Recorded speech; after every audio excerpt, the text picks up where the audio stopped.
இயேசு கிறிஸ்துவில் எனக்கு பிரியமான சகோதர சகோதரிகளே, இந்த நாள் இனிய நாளாக உங்களுக்கு அமையட்டும்.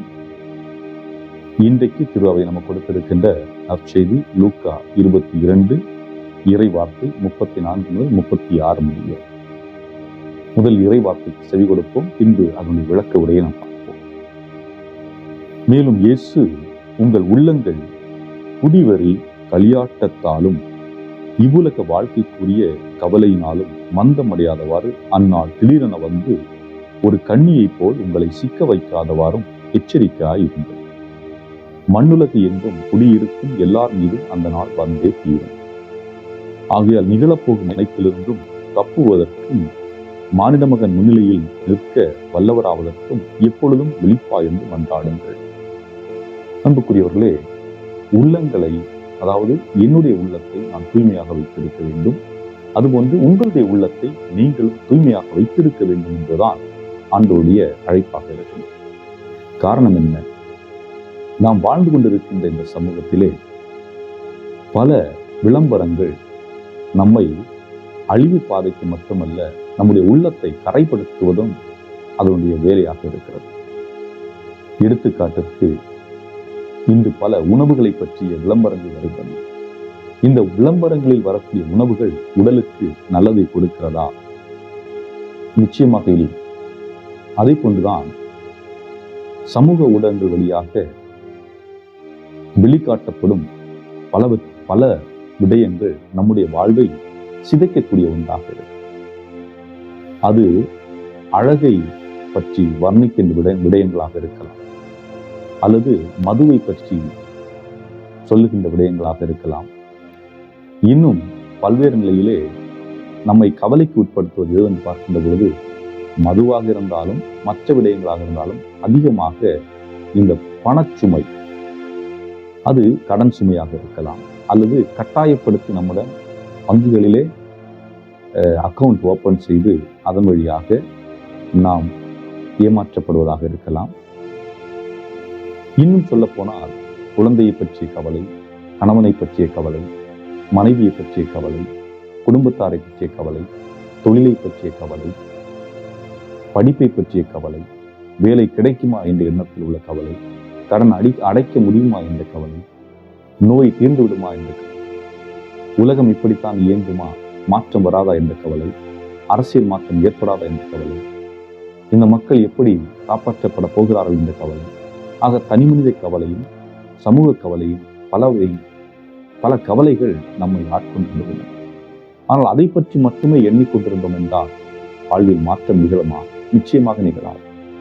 வெற்றி பெற்ற மனிதர்கள் எல்லாம் கவலையை உள்வாங்கியவர்கள் அல்ல, மாறாக கவலைக்கு எதிராக துணிந்து நின்றவர்கள். ஆகவே அதைத்தான் இயேசு நம்முடைய உள்ளங்களை காப்பாற்றுவதற்காக நாம் கவலைகளை எதிர்த்து நிற்க வேண்டும். கவலைக்கு எதிர்ப்புறம் உள்ள தைரியம், இவற்றை நம்முடைய அடையாளமாக கொண்டிருக்க வேண்டும் என்று சொல்ல வேண்டும்.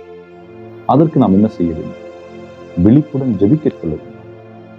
விழிப்புடன் இருப்பது என்றால் என்ன? கண்களை திறந்திருப்பது அல்ல, மாறாக நாமே தயார்படுத்திக் கொண்டது. 10 கன்னியர்கள் உவமையை கேட்டது. 5 கன்னியர்கள் தயார் நிலையில் இருந்தார்கள், 5 கன்னியர்கள் தயார் நிலையில். அது தயார் நிலையில் இருந்தார்கள் என்ற எதை குறிப்பிடுகிறது? அவர்கள் தங்களுடைய வாழ்வில் நல்லதை செய்து வந்தவர்கள், நல்ல எண்ணங்கள் கொண்டவர்கள், நல்ல வார்த்தைகளை விதைத்தவர்கள், செயல்களில் நல்லவற்றை காண்பித்தவர்கள். ஆகவே அவர்களுடைய உள்ளம் புன்னகையால் நிறைந்தது. உள்ளத்தின் அழகு முகத்தில் தெரியும் என்பது போன்று அவர்கள் உள்ளம் நிறைந்திருந்ததால் முகமும் மகிழ்ச்சியாக மலர்ச்சியாக இருந்தது. ஆனால் மற்றவர்கள் உலக இன்பத்திற்கு ஆட்பட்டிருந்ததால் அவர்கள் தங்களுக்கும் பிறருக்கும் தீமைகளை செய்கின்றார்கள். தங்களுடைய வார்த்தையிலே தெளிவில்லை, தங்களுடைய வார்த்தையிலே தீயவைக்கு புறப்படுகின்றன, செயலிலே தீயவைகள். அப்படிப்பட்ட சூழலிலே அவர்கள் தங்களையும் தயார்படுத்தவில்லை, மற்றவர்களையும் தயார்படுத்த விடவில்லை. ஆக தயார் நிலையில் இருந்தவர்கள் கடவுளோடு ஒன்றிக்கின்றார்கள். ஆகவே என்னை பற்றிய விழிப்புணர்வு எனக்கு, நான் எப்படிப்பட்ட ஒரு வாழ்க்கை வாழ்ந்து கொண்டிருக்கிறேன், தகுதியான ஒரு வாழ்வா அல்ல தகுதியற்றோர். அடுத்ததாக விழிப்பாக ஜெபியுங்கள் என்று சொல்லுங்கள். ஜெபம் என்று சொல்லுகின்ற பொழுது கடவுளோடு ஏற்படுத்துகின்ற உரையாடல் என்றுதான் சொல்லலாம். இதைத்தான் அவ்வளவு தரிசமா அவர்கள் சொல்வார்கள். கடவுளுக்கும் மனிதனுக்குமான ஒரு உறவு இல்லை. கடவுளுக்கும் மனிதனுக்குமான ஒரு உரையாடல், அதுவும் அன்பின் உரையாடல், நட்பின் உரையாடல் என்று சொல்லுவோம். ஆக நாம் கடவுளோடு நட்புறவு பாராட்டுகின்ற பொழுது, கடவுளோடு நம்மை ஐக்கியப்படுத்துகின்ற பொழுது தவறான விடயங்களில் நாம் வெளிவருவதற்கு.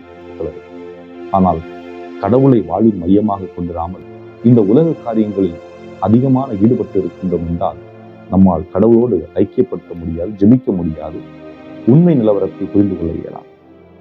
ஆக உள்ளத்தை தூய்மையாக வைத்துக் கொள்ள நான் என்னை பற்றிய விழிப்புணர்வும் சமூகத்தை பற்றிய விழிப்புணர்வும் எனக்கு நிச்சயம் தேவை. அப்படி இருக்கின்ற பொழுதுதான் உண்மையிலேயே கடவுளோடு உள்ள ஒரு உறவை நாம் ஏற்படுத்த முடியும். ஆகவே என்பதற்குரியவர்களே, இதை சிந்தித்தவர்களாக ஜெபிப்போம், ஆண்டவருக்கு ஒப்புக் கொடுப்போம். என்னையும் உங்களையும் உங்களுடைய குடும்பத்தாரையும் கடவுளுக்கு ஒப்புக் கொடுத்து என்றும் வாழும் இல்லாமல் இறைவா, நாங்கள் பல நேரங்களிலே குடிவெறிக்கும் அடிமையாக இருக்கின்றோம், களியாட்டத்திற்கும் அடிமைப்பட்டு இருக்கின்றோம், தேவையற்ற கவலைகளை சுமந்து கொண்டிருக்கின்றோம். இப்படிப்பட்ட சூழலிலிருந்து நாங்கள் விடுபட்டவர்களாகவும் உண்மையிலேயே விழிப்புணர்வு கொண்டவர்களாக தூய உள்ளத்தோடு உண்மை அணுகி வந்து ஜெபிக்கக்கூடியவர்களாகவும் உம்மோடு உறவு நிலை கொள்ளக்கூடியவர்களாக வாழ வேண்டிய அருளையும் ஆற்றலையும் எங்களுக்கு நிறைவாக தந்தருள எங்கள் ஆண்டவராகிய கிறிஸ்து வழியாக நாம் அன்றாடுகின்றோம். ஆமென். உங்கள் அனைவருக்கும் இந்த நாள் இனிய நாளாக அமைய